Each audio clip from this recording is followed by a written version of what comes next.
Happy Sunday to everyone. And we just wanted to wish you the best. And today we're going to continue on what we've been talking about, but today we're going to be talking about the grace of giving. And when you talk about the grace of giving, today you mentioned something that really blessed me. You said the Macedonians, even though they were so poor, there was some grace upon them that caused them to be able to give. We would like to talk about that. There was something about the grace that was upon them. There was something about the grace. I mean, Paul in 1 Corinthians chapter 8, he said, it's noteworthy. He said, I want to know about the grace bestowed upon the churches in Macedonia. He said, there was a lot of trials they were going through, but their poverty mixed up with their joy, and they became generous. And he says, that is because they are giving themselves to the Lord and to us.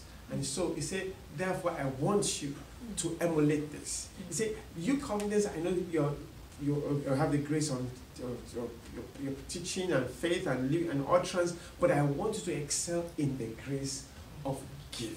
But you said something also, that it was the fact that they first gave themselves. So if we're talking about giving or talking about money or anything, without you first giving yourself, which a lot of times we don't hear, because if you're wicked and you are still giving, it's still, but if your heart, you talked a lot about our heart, what the state of our heart is, why the people in Macedonia, they first gave of their heart. They gave their hearts. And then you talked about the way our hearts helps us in giving. Yeah, and I said two things. I said one, this grace was born out of a love and a devotion to the Lord. They had already had revelation, koinonia with the Lord, and they were saying, God, I'm yours to command, Lord.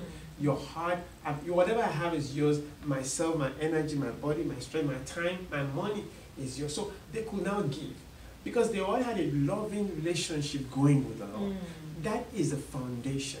When you have that, then it's only natural when you give. But the Bible says, for God so loved that he gave. But the love must be there as the basis. Your devotion to the Lord. And the next thing I said it came out of revelation. Because for you to give, your mind sometimes gets in the way. Why am I going to give? How am I going to eat? What will we do have left?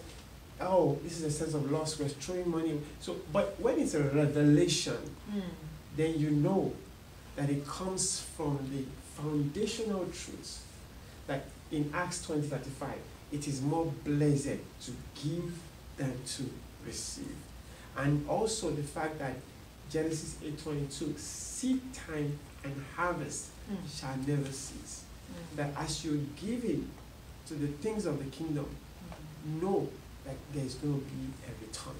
Thank you so much. So it's more about the grace. There's a grace that comes upon us that makes it effective for us to minister, that gives us the ability to work with to partner with people who are in mission, people who are on doing the work of the Lord. So there's a grace that causes a lot of sufficiency. Grace is God's empowerment. God empowers you to the point where you now say, how did I do that?